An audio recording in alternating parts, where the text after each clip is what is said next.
हरीश, हरिद्वार और हसरत, उत्तराखंड के पूर्व मुख्यमंत्री हरीश रावत, देश की सियासत का एक जाना माना नाम।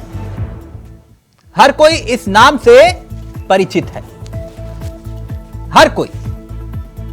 लेकिन प्रदेश में किसानों की समस्याओं को लेकर राजधानी देहरादून में मुख्यमंत्री आवास कूच किया, इसके सियासी संदेश अब निकाले जा रहे हैं। किसानों के साथ सरकार के खिलाफ हल्ला बोल हुआ। इतना ही नहीं, हरीश रावत ने सरकार को कहा कि 20 अक्टूबर तक का अल्टीमेटम है। अगर सरकार ने किसानों की मांगों को पूरा नहीं किया, राहत नहीं दी, तो फिर से सड़कों पर उतरूंगा। मगर दिलचस्प बात यह है कि एक तरफ हरीश रावत सड़कों पर दिखाई दिए, दूसरी तरफ संगठन नदारद था। संगठन के बड़े चेहरे इस धरने से दूर थे। तो सवाल यह खड़ा होता है कि हरीश, हरिद्वार और हसरत की बात क्यों हो रही है? चर्चाएं हैं कि हरीश रावत हरिद्वार से चुनाव लड़ना चाहते हैं, इसकी तैयारी कर रहे हैं, इसलिए यह हल्ला बोल था। लेकिन सवाल यह कि संगठन ने दूरी क्यों बना ली? आज इसी पर करेंगे चर्चा। हमारे साथ जुड़ेंगे तमाम मेहमान, और सवाल यही कि क्या हरीश की हरिद्वार से चुनाव लड़ने की हसरत होगी पूरी? पहले यह रिपोर्ट देखिए और फिर सीधा रुख करेंगे मेहमानों की तरफ। तो सूबे में जैसे जैसे चुनाव का वक्त नजदीक आ रहा है, जनहित के मुद्दों पर सियासत व्यस्त हो चली है। वैसे तो सरकार किसी की भी रही हो, किसानों की नाराजगी सियासत का फसाना बनी है, और इन्हीं किसानों की समस्याओं को लेकर अब एक बार फिर से सियासत सड़कों पर हल्ला बोल रही है। तभी तो किसानों के मुद्दे पर पूर्व मुख्यमंत्री हरीश रावत ने मुख्यमंत्री आवास कूच किया। पूर्व मुख्यमंत्री हरीश रावत ने सरकार को 20 अक्टूबर तक का अल्टीमेटम दे दिया। कह दिया किसानों की सुध ले, नहीं तो फिर पूर्व मुख्यमंत्री ने कह दिया ना तो बाढ़ प्रभावित किसानों को आर्थिक मुआवजा समय पर मिल पाया, ना ही गन्ना किसानों का बकाया भुगतान देने का काम सरकार कर पाई। ऐसे में जो मानक हैं, उन मानकों के अनुरूप किसानों को राहत ऊंट के मुंह में जीरा सरीके ही है। आरोप पूर्व मुख्यमंत्री के थे, मुद्दा किसानों का था, तो ऐसे में पूर्व मुख्यमंत्री के आरोपों का जवाब भी सीएम धामी ने खुद ही दे दिया। गन्ना किसान हो या हमारे अन्य किसान हो, धान के किसान हो, सभी किसानों के लिए हमारी सरकार प्रतिबद्ध है। हम काम कर रहे हैं और किसानों का हमने समयबद्ध तरीके से भुगतान किया है। गन्ना किसानों का भुगतान किया है, चरणबद्ध तरीके से हम काम कर रहे हैं। अभी अगर चूँकि कहीं पर भी कोई ऐसी स्थिति हो कि जिससे किसानों को किसी प्रकार की परेशानी हो रही है, तो हम लोग वार्ता करने के लिए हमेशा किसानों के लिए तैयार हैं। किसान हमारी प्राथमिकता में है। किसान बहुत आक्रोश में है। किसानों की तरीके से ही किसानों के सब हमदर्द भी आक्रोश में हैं। कांग्रेस के किसान, कांग्रेस के और किसान संगठनों के आह्वान पर आज हजारों किसान सड़े गन्ने के साथ देहरादून आए हैं और मुख्यमंत्री को अपना ये सड़ा हुआ गन्ना और 1100 रुपया जो प्रति बीघे का मुआवजा दे रहे हैं, वो समर्पित करना चाहते हैं, वो देना चाहते हैं। किसान कहना चाहता है कुछ हो मुख्यमंत्री जी, हम इस राज्य के निर्माता हैं, आप हमारा अपमान न करिए। विपक्ष किसानों के मुद्दे पर सियासी महाभारत छेड़ सरकार पर तोहमत मढ़ रही है, तो वहीं धामी सरकार के कृषि मंत्री गणेश जोशी सियासी इल्जामों का ये कहते हुए जवाब देते हैं कि अभी तक हरिद्वार जिले में बाढ़ प्रभावित किसानों को 26 करोड़ रुपए का आर्थिक मुआवजा दिया जा चुका है, और पूर्व मुख्यमंत्री हरीश रावत सिवाय राजनीति के और कुछ नहीं कर रहे। हरीश रावत जी राजनीतिक हाशिए पर हैं, मीडिया की सुर्खियों में आने के लिए, चर्चा पे आने में रहे, कभी किसी प्रकार की बयानबाजी करते हैं, कभी प्रकार के मूवमेंट करते हैं। जहाँ तक हरिद्वार के किसानों की बात है, 26 करोड़ रुपया, क्योंकि सबसे ज़्यादा नुकसान हरिद्वार में हुआ है, मुआवजे के रूप में वहाँ के किसानों को बांटा जा चुका है, जो कि NDRF SDRF के मानक में आते हैं। 33% से ऊपर जिनका नुकसान होता है उसके मानक में है। और ये कहना कि किसानों को मुआवजा नहीं मिला है, भ्रामक है, झूठ है। मुझे याद है, मैं खुद क्षेत्रों में गया हूँ, गेहूं की फसल बिल्कुल चौपट हो गई, बिल्कुल चौपट, कोई मुआवजा नहीं। प्रभारी मंत्री को जिम्मेदारी दी कि आप जाकर क्षेत्र में जाइए, क्या हालात हैं। मंत्री गए लेकिन कोई राहत नाम की चीज़ देखने को नहीं मिली। अब इधर धान की फसल चौपट हो गई भारी बारिश से, इधर गन्ने की फसल चौपट हो गई है। पहाड़ में बागवानी करते हैं, छोटे लोग हैं, छोटे जोत के लोग हैं, बेमौसमी सब्जियां उगाते हैं, सब बर्बाद है, चौपट है, कोई मुआवजा नहीं, कोई सर्वे नहीं। किसानों की समस्या उत्तराखंड में हमेशा से ही राजनीति का केंद्र बिंदु रही है, क्योंकि राज्य में मैदानी जिलों में खास तौर पर तराई क्षेत्र में एक बड़ा वोट बैंक किसानों का भी है, जो इस समय मानसून की मार से आहत है। इसलिए इस मुद्दे पर पूर्व मुख्यमंत्री हरीश रावत धरने की सियासी धमक से अपनी सियासत की जमीन पर वोटों की फसल में इसे तब्दील करने में जुटे हैं, क्योंकि हरिद्वार से चुनाव लड़ने की हसरत उनकी किसी से छिपी नहीं है। अब एक Kainthura, India voice, Dehradun.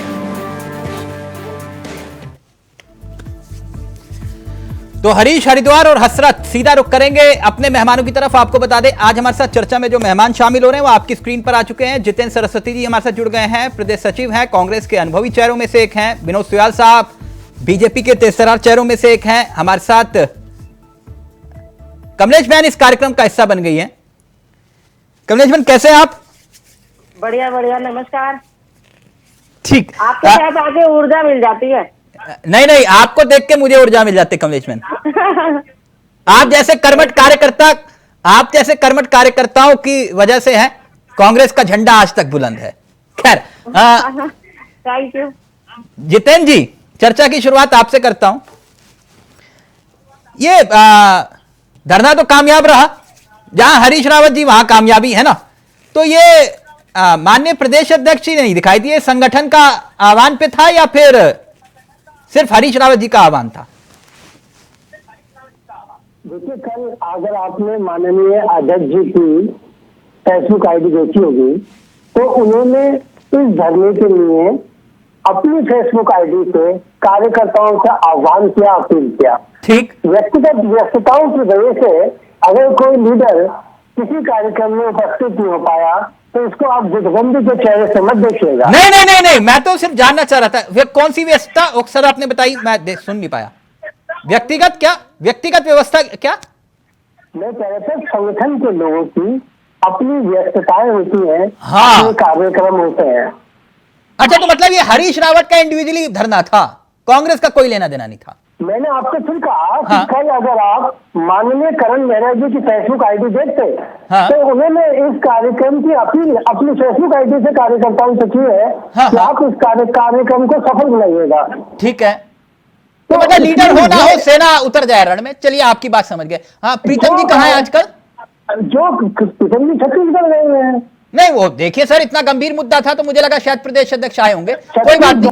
Akhil Bharatiya Congress committee की ओर से प्रीतम जी को सीनियर ऑब्जर्वर बनाकर छत्तीसगढ़ भेजा गया है। प्रीतम जी छत्तीसगढ़ है, करण जी कहाँ है आप मालूम नहीं, और मेरी दिलचस्पी सबसे ज्यादा किसी और में नहीं। सब छोड़ दीजिए। ये माननीय हरक सिंह रावत जी को न्योता दिया था कि नहीं? मैंने कहा संगठन की ओर से सभी को इसमें आमंत्रित है। नहीं, आमंत्रित है सर। देखिए, इतने हैवी वेट नेता को तो निमंत्रण देंगे ना कि भाई आइएगा आप। तो हरक सिंह रावत जी को न्योता दिया था कि नहीं? जी, कांग्रेस संगठन के कार्यक्रमों में प्रत्येक कार्यकर्ता अपनी स्वेच्छा से शामिल हो जाता है, इसमें व्यक्तिगत। तो हरक जी कहाँ है? कहाँ लैंसडाउन है? कहाँ है आजकल? इसमें सेला कोई है? कहाँ है? कोई बात ही नहीं होती है।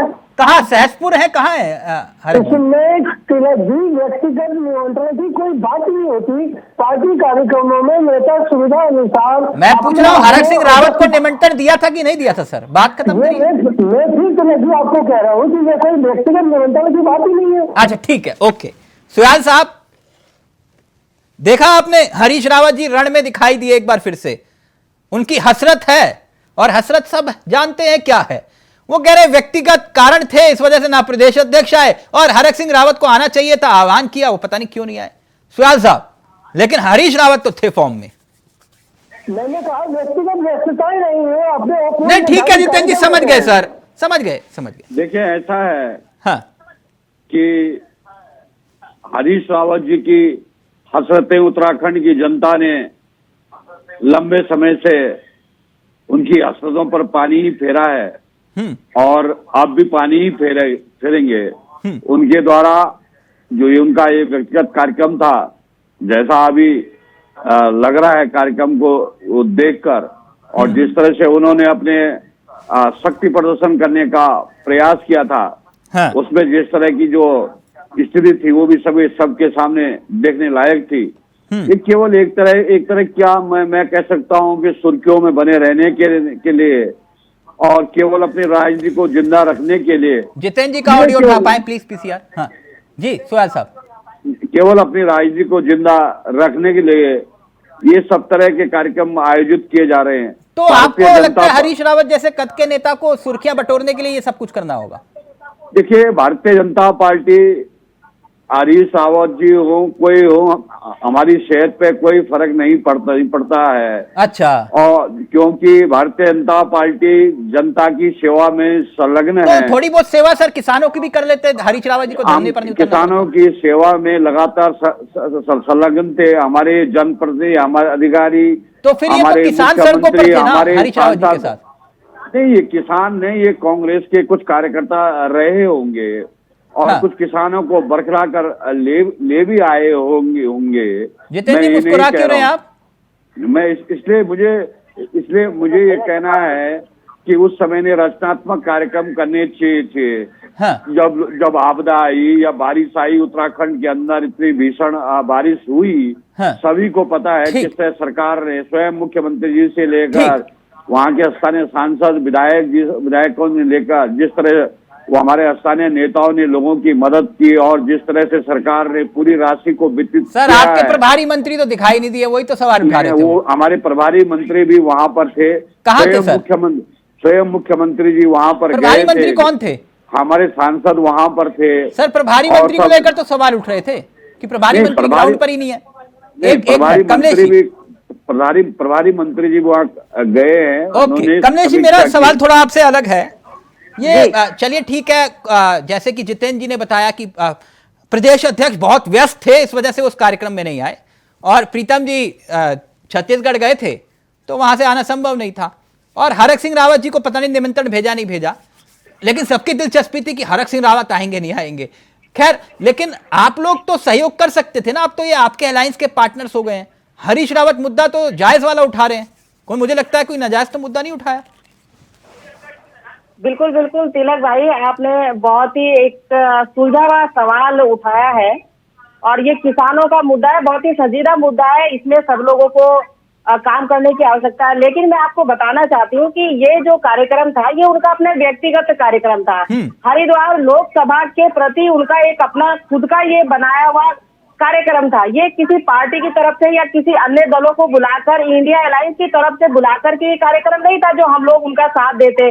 और रही बात माननीय हरीश रावत जी की, तो उनको तो शुरू से आदत है इकला चलो की, और इकला चलो की जो राजनीति उन्होंने की है उसी का तो आज ये नतीजा है कि कांग्रेस तार तार अलग अलग घर में बटी हुई दिखाई दे रही है। हाँ। अलग अलग धड़ों में बटी हुई दिखाई दे रही है। अभी जो महिलाओं का कार्यक्रम हुआ उसमें भी हरक सिंह जी और उनका परिवार पूरा नदारत था। जो परसों वाला देहरादून में जो महिलाओं का कार्यक्रम हुआ, आज उनका जो कार्यक्रम हुआ वो उसमें भी बिल्कुल उनका परिवार और खुद वो स्वयं हरक सिंह जी वहां से नदारत है। खैर, हमारा मुद्दा ये नहीं है, हमारा मुद्दा ये है कि जब सरकार नहीं एकला चलो, मतलब क्या आपको लग रहा है कि हरिद्वार को लेकर कुछ चल रहा है कांग्रेस में? देखिए, ये किसी से कोई छुपा नहीं है कि कोई ये छुपने वाली चीज नहीं है कि हरिद्वार में क्या चल रहा है। आपसी एक व्यक्ति दावा कर रहा है टिकट मेरे को मिलेगा, दूसरा व्यक्ति दावा कर रहा है मैं पुराना हूँ मुझे मिलेगा। दावेदारी जो पेश हो रही है उसी के चलते ये सारी चीजें हो रही है। तो ये दावेदारी मतलब अपनी दावेदारी को मजबूत करने के लिए हरीश रावत जी ने ये एक्सरसाइज की है। हरीश रावत जी तो पहले से स्टंट करने में माहिर है। उनको पता है कि कब किस समय क्या मुझे करना है, वो कर सकते हैं, वो करते भी हैं। हाँ। उनको मुद्दा इस समय लगा या नहीं लगा ये उनके ऊपर नहीं, दूसरे वाले भी स्टंट करने में नहीं, दूसरे वाले जो दावेदार हैं वो स्टंट करने में उनसे ज्यादा महारथी कोई नहीं है फिर ऐसे तो कमलेश जी। और भी महारथी है वो, और भी महारथी है। आपसे कुछ नहीं छुपा तिलक भाई, वो और भी बड़े महारथी हैं। क्योंकि क्या है कि जब आप संगठन के साथ में काम करते हैं तो संगठन चलता है, लेकिन आप जब व्यक्तिगत विशेष करके कार्यक्रम करते हैं तो वो आपका कार्यक्रम हो जाता हाँ, है। ये बात बहुत बड़ी कही आपने। यही एक पॉइंट है जितेंद्र जी, जब व्यक्ति संगठन से खुद को ऊपर समझने लगता है ना, तो फिर ये दिक्कत आती है। अब जो आपके दो दावेदार हैं, जो कमलेश जी ने समझाया, एकला चलो वाली रणनीति तो दोनों की रही, एक की नहीं रही कि एक कहे कि भैया नहीं। हाँ, इतना जरूर है कि विधायकों को अगर साथ इधर से उधर ले जाना हो तो दूसरे वाले कहेंगे कि नहीं, मेरे पास इतने विधायक हैं, इतने का कोटा है, बताओ मेरा कितना कोटा रहेगा। तो ये विषय है। जितेंद्र जी का ऑडियो प्लीज अगर पीसीआर उठा पाए। तिलक भाई, अगर गन्ना किसानों की या प्रदेश के किसानों की बातों को सरकार के सामने उठाना स्टंट है तो हम इसको स्टंट मानते हैं। ये कांग्रेसी कार्यकर्ताओं की अपील और आह्वान था, जिसको पूर्व मुख्यमंत्री जी ने उठाने का प्रयास किया, तो ये स्टंट कहाँ से हो गया? क्या आम आदमी पार्टी, जो हमारी बहन कमलेश जी कह रही हैं, क्या यह आम आदमी पार्टी का दायित्व नहीं है कि प्रदेश के किसानों के समस्या को आप अपनी बैनर से उठाने का प्रयास करें? अगर दूसरी पार्टी के लोग कमलेश विशेषकर मुख्य विपक्षी मैं जितेंद्र भाई की बात पर इसलिए जवाब देना चाहूंगी। इन्होंने कहा कि आम आदमी पार्टी का कर्तव्य नहीं है, बिल्कुल हमारा कर्तव्य है। अगर आप इंडियन एयरलाइंस की ओर से इस कार्यक्रम को ऑर्गेनाइज करते तो जरूर हमारा कर्तव्य होता। आप तो हमारा कैंडिडेट जो आकर ले जाते हैं वहाँ से उसको अपना कैंडिडेट बना लेते हैं, तो ये इंडिया एयरलाइंस दिखाई दे रहा है क्या उत्तराखंड में आपको जितेंद्र भाई? ये व्यक्तिगत विशेष का कार्यक्रम था, ये सिर्फ उस व्यक्ति का कार्यक्रम था जो अपने से ऊपर संगठन को कभी नहीं मानता। उनको लगता है कि संगठन मुझसे है, मैं संगठन से नहीं हूँ। ये समझना पड़ेगा जितेंद्र भाई को। पिछले दिनों मूसलाधार बारिश के अंदर भूस्खलन के कारण उत्तराखंड का किसान अपना आप को ठगा हुआ महसूस कर रहा है। क्या उसको 1100 रुपए की मुआवजे की राशि देकर उसका मुंह चढ़ाने का काम कर रहे हैं? क्या ये राजनीतिक स्थल की श्रेणी में आएगा? अगर कोई राजनीतिक दल, विशेषकर उत्तराखंड के अंदर मुख्य विपक्षी दल कांग्रेस पार्टी है, अगर किसानों की जन समस्याओं को मुख्यमंत्री जी के दरवाजे पर उठाती है तो ये स्थल की श्रेणी में कहा जाता है मेरी बहन। कमलेश जी, मैं जितेंद्र भाई की बात का इसलिए जवाब देना चाहूंगी कि उन्होंने कहा कि आम आदमी पार्टी को इसलिए शामिल होना चाहिए था, इसमें होना। क्या आपने इंडियन एयरलाइंस को खबर करी कि हम ऑपरेशन करने जा रहे हैं? क्या आपके संगठन का कार्यक्रम था? इंडियन एयरलाइंस के संगठन का कार्यक्रम था या व्यक्ति विशेष का कार्यक्रम था? देखिए, किसानों के ऊपर राजनीति नहीं होनी चाहिए। नहीं, एक मिनट। मुझे लगता है कि शायद मेरी आवाज नहीं पहुंच रही है, शायद बंद की हुई है, मेरी आवाज खोल दीजिए प्लीज। नहीं कमलेश भाई, मैं ये काम करता ही नहीं हूँ, मैं ऑडियो बंद नहीं करता किसी की, मेरा वो काम ही नहीं है। नहीं, आप लोग विपक्ष के चेहरे, सबसे ज्यादा मौका मैंने आप लोगों को दिया है ना। अभी तो मैं सुयाल साहब के पास गया भी नहीं ढंग से। एक बात मैं आपसे जानना चाह रहा था, आप एक तरफ जितेंद्र जी ये कह रहे हो कि उनको सलाह दे रहे हो, आपके संगठन के नेता नहीं पहुंचे, आप उनको कह रहे हो कि आ जाओ, और वो वैसे ही पुराने जख्म। अध्यक्ष देहरादून में बैठे रहे, इनके अध्यक्ष देहरादून में बैठे रहे और कार्यक्रम में नहीं पहुंचे। इनके विधायक देहरादून में बैठे रहे और कार्यक्रम में नहीं पहुंचे। फिर बात करते हैं संगठन एक होने की। अच्छा, अध्यक्ष देहरादून में थे जी, और विधायक भी देहरादून में थे। जाहिर सी बात है। ऐसा था क्या जितेंद्र जी? अपना एक सबूत होता है, एक संदेश होता है। नहीं, हजारों की तादाद में कार्यकर्ता वहाँ उपस्थित हैं। नहीं, कार्यकर्ता ठीक है, कार्यकर्ता जिंदाबाद नारे लगाने के लिए। कार्यकर्ताओं को ही तो आपने मार रखा है, कार्यकर्ताओं को तो दरी और कुर्सी बिछाने के लिए आपने मार रखा है कि सिर्फ कार्यकर्ताओं को हजारों किसान संगठन के लोग आपको वो दिख रहे हैं, आपकी व्यक्तिगत। एक बात सुयाल साहब, एक मिनट। देखिए, मसला हरिद्वार का है और किसानों का है। सुयाल साहब पूर्व मुख्यमंत्री होने से पहले मनमोहन सरकार में हरीश रावत हरिद्वार से ही सांसद थे, ठीक, और उनके पास मंत्रालय भी था, और ऐसा मंत्रालय था जिसके जरिए वो किसानों की खुशहाली के लिए सब कुछ कर सकते थे, है ना। जल है तो खेती है, निश्चित रूप से, है ना। जल नहीं तो खेती नहीं जी। नहीं जितेंद्र जी, गलत बोलूंगा तो टोक देना आप, लेकिन थोड़ा आवाज कम आ रही है। हाँ, आवाज मेरी पहुंचेगी, धीमी पहुंचेगी, लेकिन ऐसे सवालों में मेरी आवाज चली जाती है। नहीं, मैं थोड़ा देख रहे हैं आप मोबाइल पर बात कर। लेकिन मुख्यमंत्री रहते हुए हरीश रावत जी ने किसानों के लिए क्या किया, यह सवाल था। सवाल यह भी था कि जो बकाये भुगतान का जिक्र आज हरीश रावत जी कर रहे हैं, अपनी सरकार में कितनी चीनी मिलें बंद होते हुए उन्होंने देखा और कितनी चीनी मिलों को उन्होंने बचाया, है कि नहीं जितेंद्र जी? लेकिन खैर मैं कह रहा हूं कि आज भाजपा के दूसरे शासनकाल लगातार है। हाँ, मैं वही सवाल लेकर जा रहा हूं। एक मिनट रुक जाइए ना जितेंद्र जी, मैं तराजू बराबर रखता हूं, मेरे यहां नपना बराबर है। सुयाल साहब, जो बकाया है विषय तो वही है ना, हरिद्वार की जनता के बीच में आप जाएंगे तो वो कहेंगे निशंक जी ने तो बकाया दिलवाया नहीं, हरीश रावत जी ने कम से कम धरना तो दिया। देखिए, किसानों का जो बकाया था उसका लगभग 73% भुगतान कर दिया गया है। 73%? हाँ जी सर, आंकड़ा मुझे बता सकते हैं? 16,557 करोड़ 82 लाख रुपए का भुगतान था जो गन्ना खरीदा गया था। सर क्रॉस चेक कर लीजिए। उसमें से 12 करोड़ 55 लाख 57 लाख का भुगतान कर दिया गया है। सितारगंज का नहीं सुयाल साहब, ये आंकड़े गुलाबी हैं, तस्वीर कुछ और है। मैं एक बात जानना चाह रहा हूं, केवल आप ही के मुताबिक चलिए, आपने कहा जी आप ही ने कहा जी शुगर कैन एक्ट क्या कहता है? 14 दिन में भुगतान।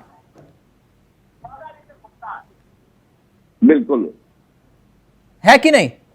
नहीं, आपकी बात बिल्कुल सही है। फिर और मैं कह रहा हूं कि सितारगंज में तो 100% भुगतान कर दिया गया। सर इकबालपुर 100% भुगतान हो गया किसानों का? जी, सितारगंज में 100% तक भुगतान हुआ है। सितारगंज में?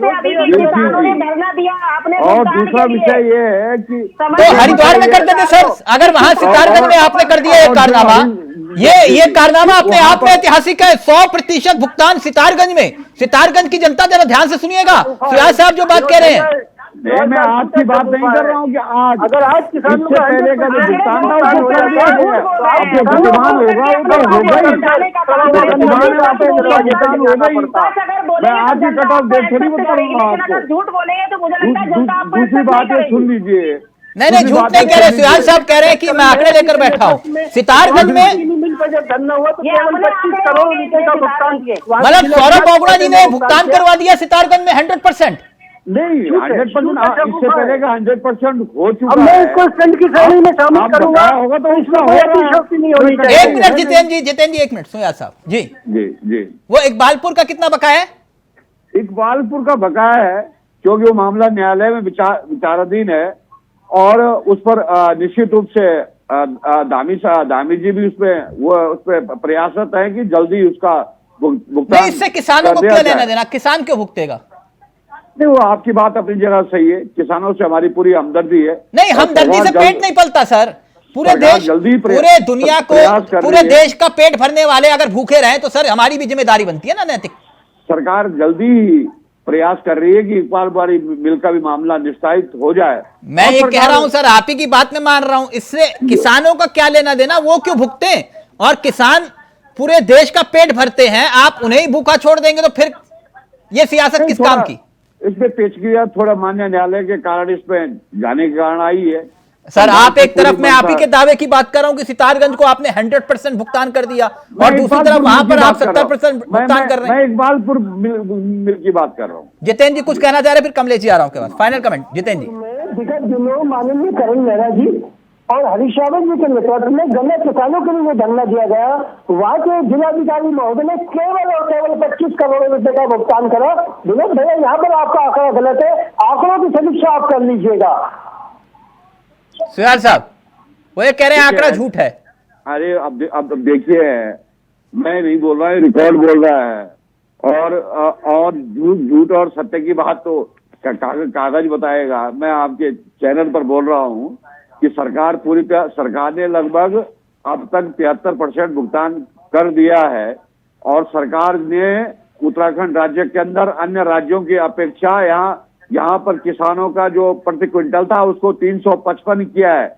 अन्य राज्यों में इतना सर नहीं है। ये 10 और 15 रुपए वाला खेल बहुत पुराना है। जी, जितना यूपी डिसाइड करेगा उससे 10 रुपए फालतू दे दो या 5 रुपए फालतू दे दो। गलत तो नहीं कह रहा ना कमलेश भाई? यही होता है ना, मुख्यमंत्री कोई भी रहा हो। ज्यादा है, अन्य जगह से ज्यादा है। नहीं, अन्य जगह से सर वही होता है ना, वहां जो डिसाइड हुआ वहां से 5 रुपए फालतू ले लो या 10 रुपए फालतू ले लो। अभी 26 करोड़ रुपए का एक मिनट कमलेश भाई, फाइनल कमेंट आपको लगता है कि ये धरना जो है हरीश रावत की दावेदारी को मजबूत करेगा? लगता है आपको? तिलक भाई देखिए, मैं आज इस वक्त यहाँ पर ये नहीं कह सकती उनके दावेदारी को कोई फिट करता है या नहीं करता है, लेकिन बात है किसानों की, और किसान हमारा जो है अन्नदाता है, जिसकी वजह से हम रोटी खाते हैं, खाना खाते हैं, आप भी खाते हैं। तमाम पूरी दुनिया में अन्न बहुत पहले आता है, प्रथम श्रेणी में अन्न रखा गया है।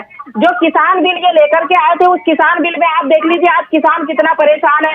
आप सुरेश जी आप बैठे हुए आंकड़े बता रहे हैं, पता नहीं कौन से आंकड़े बना ठीक है, मेरी दिलचस्पी हरीश रावत जी की दावेदारी को लेकर है। देखिए उनकी दावेदारी जो भी होगी वो तो उनकी पार्टी डिसाइड करेगी, लेकिन ये जो कार्यक्रम है उनका व्यक्ति विशेष कार्यक्रम था। पुरानी कार्यकर्ता आप कांग्रेस की, मुझे बोलता हुआ अच्छा नहीं लग रहा। कार्यक्रम था वहां कौन कहां लड़ेगा वो कौन डिसाइड करता है? पार्टी आला कमान थोड़ी ना डिसाइड करता है। अगर ऐसा होता तो संध्या का टिकट काट के लाल कुआं में हरीश रावत जी थोड़ी ना लड़ते। आप बिल्कुल सही कह रहे हैं कि कांग्रेस में तो व्यक्ति विशेष अपने आप डिसाइड करता है कि मुझे कहां लड़ना, हाँ, तो ये सुविधा के अनुसार। अच्छा ठीक, जितेंद्र जी, उत्तराखंड की जनता इस वक्त आपको सुन रही है। हरीश रावत या हरक सिंह रावत, क्या लगता है आपको कौन लड़ेगा हरिद्वार से? किसानों की समस्याओं को उठाना किसी दावेदारी में श्रेणी में आता है। जितेंद्र जी, या तो आप हरीश रावत जी को समझते नहीं है, या फिर आप मुझे समझ रहे हैं कि मैं कोई अनाड़ी आदमी बैठा हूं। हाँ, इतना अनाड़ी मत समझो, इतना अनाड़ी मत समझो। इतना बताओ, हरीश रावत या हरक सिंह रावत? मेरा सवाल इतना है। भाई साहब, अगर जन समस्याओं को उठाना, गन्ना किसानों के लिए मुआवजे की मांग, महाराज जब सत्ता जेब में थी ना, जब सत्ता जेब में थी तब किसानों का कुछ उद्धार किया होता तो ये सवाल नहीं पूछता आज मैं, है ना? विधानसभा के बाहर जब मुख्यमंत्री थे हरीश रावत जी, विधानसभा के बाहर यही गन्ने जलते हुए देखे हमने।